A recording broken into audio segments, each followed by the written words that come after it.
Hello everyone.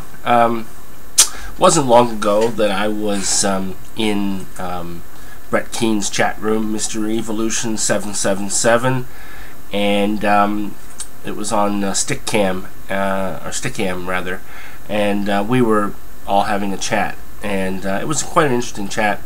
Went on for about, I was there for about 6 or 7 hours on the day, so that's quite a chat when you think about it, 6 or 7 hours. And that's not unusual. So when the topic's quite interesting, and it bounces around and changes. But on this particular day,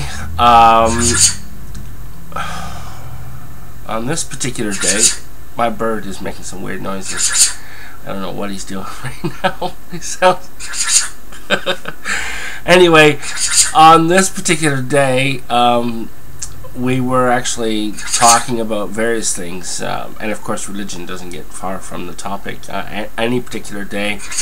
And there was basically I brought up a point that Arthur C. Clarke had mentioned quite a few years ago, and he actually published it in his last story, A View of the 25th century, actually, where it was a world without religion. Now, he viewed religion as the greatest mind virus of our time, and in the 21st century, that is certainly true. Certainly true in the 20th century, in the 19th century, and so on, going backwards. No other force has had such a dominating effect on the outcome of mankind, and it's simply because religion, getting to the point of what a mind virus is a it is something that is learned, that is passed on from one person to the other through generations, through contact. If a person was on an island, a desert island, for instance, and had no outside contact and never had come across religion, they would be obviously religion-free, and they may have their own views about the world and whatnot, but it wouldn't be considered an organized religion, and it wouldn't be considered part of the social norm that religion is. A mind virus is simply that. It is simply a virus that infects the mind and permeates through all levels of consciousness and social awareness and social interaction. We don't always think that our religion or our beliefs are carrying on around us in the people that we meet, and the conversations that we have, and the things that we do, and the things that we say, and the places that we go, but it most certainly does. We have conversations with people every day, and our beliefs come through in that. Whether or not we're preaching, we're standing on our soapbox, like I am now, or we're just having a casual conversation. These beliefs that we are programmed from a very early age infect and change the way we communicate with other people. And some of these are very, very contagious. Some of these thoughts are some of them are great, some of them are bad, some of them are harmful, some of them are good. They infect us in a way that if someone says something that makes a lot of sense, we start ticking over in our own mind, and we carry that with us. Now, that's sort of getting away from the whole idea of what a mind virus is. With that comes the blending of cultures and the blending of ideas, and one culture will have an idea of its place in the universe, and another culture may have its view, and these cultures will blend, and they form commonalities, and they pick and choose basically over time. It's almost like a case like religion uses a form of natural selection. The strong ideas survive, the ones that really don't make the cut sort of die by the wayside, and they're gone. and they disappear. And that's sort of the basis for belief in a higher power. A lot of ideas about God, obviously, that come from the Bible. I'm sure the Bible is sort of a mishmash of many cultures blending together their ideas.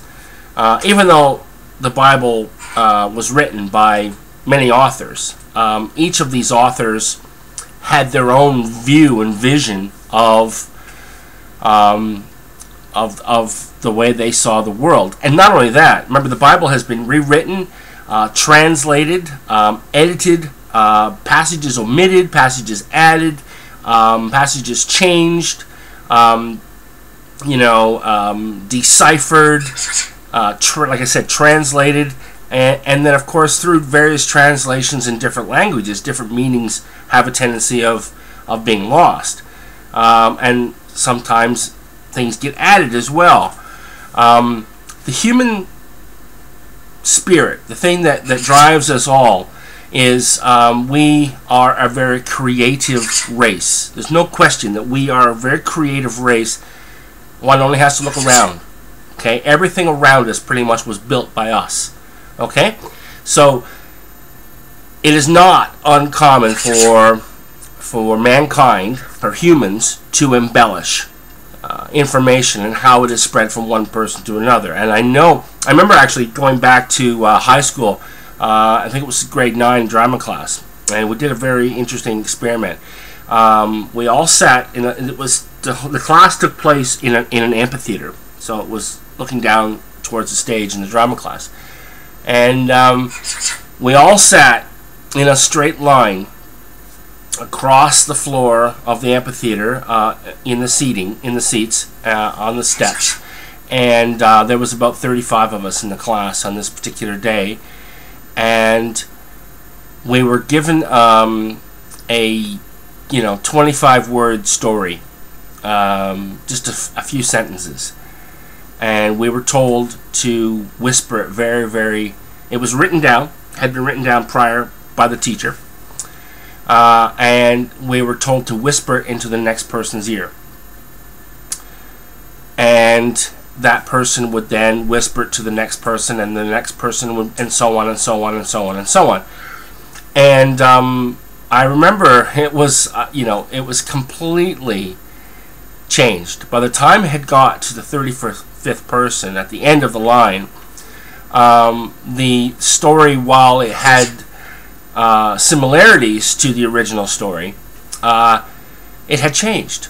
And this was, in a 5 to 10 minute period. Now imagine stories being passed down from generation to generation by word of mouth. The fact that they would not have changed is completely ludicrous and makes no sense. They would have changed. They would have been embellished. That is just a human trait, to embellish, to make something sound grander than it is, to make them, one sound important, whatever. When you really want to get a point across, you can emphasize the importance of what it is you want to say by adding words, by changing words, by, just making it bigger and grander so that it becomes all that much more important. Now, when the Bible was written, it was written from information that had already happened, information that had been passed around from generation to generation, people talking. And you got to remember that at that time, 95% of the world couldn't read or write. And so how information got passed around was through conversation. Okay? People spoke. As time went on, these stories changed.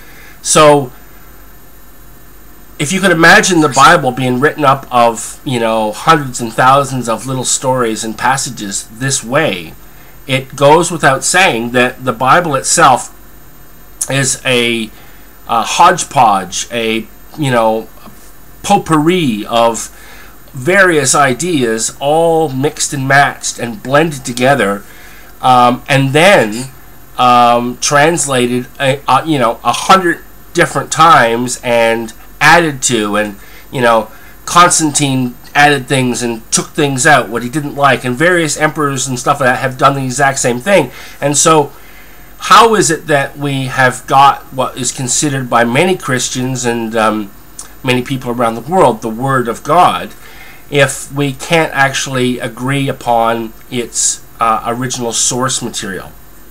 Bart Ehrman, a very famous biblical scholar, has written a few books, and one book that I would highly recommend is a book called Misquoting Jesus, and it basically goes through what I just said in a nutshell, and it goes through in detail, and I guarantee if you read this book you will have a better understanding of what it actually is going on. I'll include a link down in the D bar there for you, so you can have a look at the website and whatnot, and perhaps maybe order it off Amazon or someplace. It's definitely well worth it.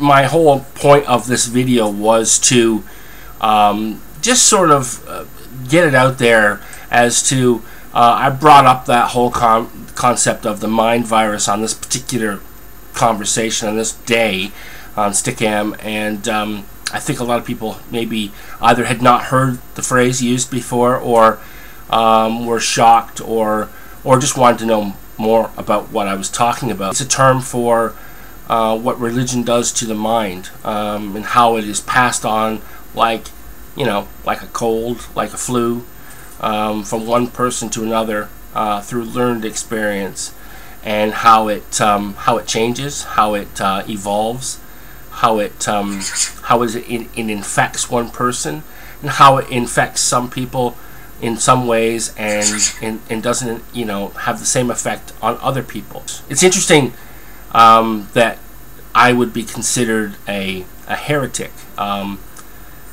by religious authorities. They would view me as someone, and they would basically call me a heretic. And it's interesting that the word heretic actually comes from the Greek heretos, and it simply means the ability to choose. So I'll leave you with that, and you can mull on that and think about it, and think that really, if you have the ability to choose, then you too are a heretic, and I'm proud of it.